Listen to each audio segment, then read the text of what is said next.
So Andy, I remember buying a lot of very heavy, very expensive textbooks. Can you explain to me how NFTs could change this industry?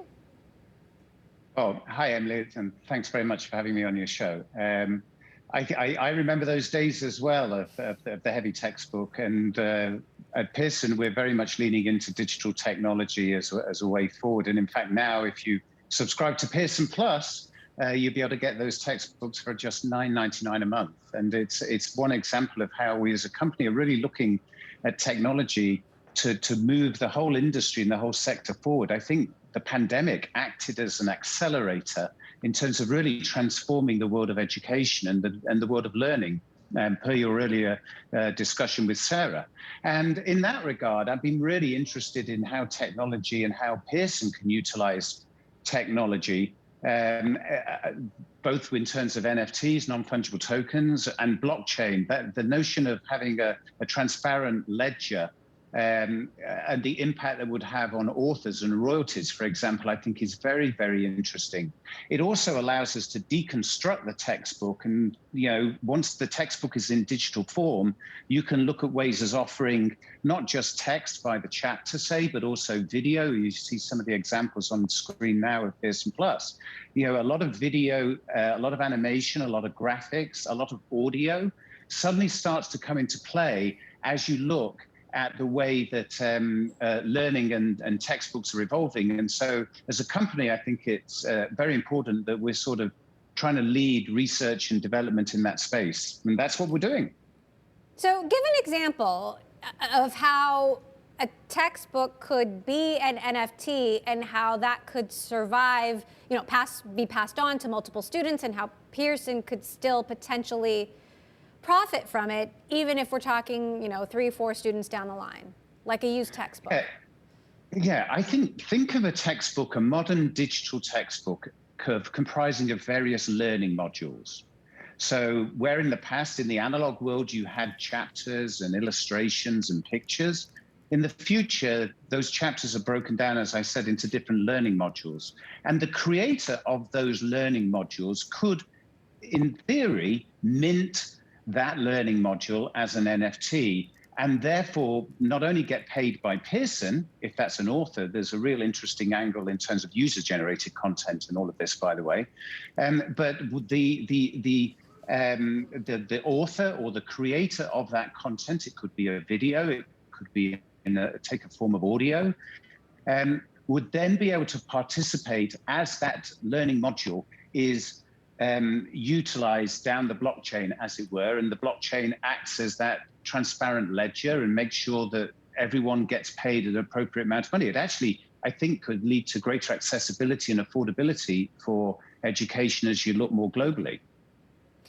Now, call me old-fashioned, but as much as I didn't like carrying those textbooks around, I still like a paper textbook. I like reading a physical newspaper, a physical book. I like underlining it, folding down the pages. Is there a place for that in this future?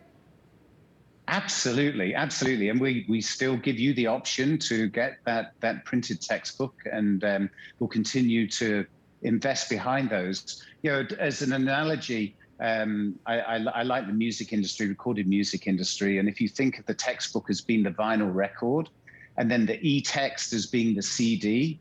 And then in music, of course, you had MP3 players, and now you have the likes of Spotify and Tidal and others, where you pay a subscription for access to 40 million songs. In the world of education, up until recently, we've kind of been stuck in the CD. And I think the great opportunity is, you can still buy the vinyl record, you can still buy your textbook, but the great opportunity is how we utilize technology. We mentioned blockchain. I think augmented reality, virtual reality is going to play a very important and significant part in parts of education going forward. And so what really excites me to be leading Pearson at this moment in time is all of these great opportunities to really harness the great technological innovations that have happened in other sectors like music, like entertainment, the introduction of 5G, having the ability to store everything on the cloud, the way that devices are developing, both in terms of mobile phones and the like, and bringing all of those together to make learning more accessible and more affordable to more people. Because through learning and learning throughout your lifetime, of course, we all improve ourselves and our economic outlook of society. How are you thinking about the metaverse and how that could potentially impact the textbook industry? Obviously, it's early days. Well, a couple of examples. I'm in Los Angeles, you're in San Francisco, and we could both be in the same classroom together in the metaverse. And we can participate in experiments, and we could go up to the whiteboard and annotate each other's notes. We could both, at the sort of click of a button, be transported back to ancient Greece and be in a Greek theater watching a Greek play, or immediately then transported into the deep, Amazon jungle, or inside a cell structure. Or if you're a medical student, look at procedures and be able to practice surgical procedures without having to use, real bodies, as it were. So many, many applications. Again, I think, for an urban, in K through 12, the ability to open the eyes and open the world to those students who previously have never had the opportunity to go and visit some of these places in the world and to have some of those experiences. I think the metaverse is a really, really interesting use of technology to enable that.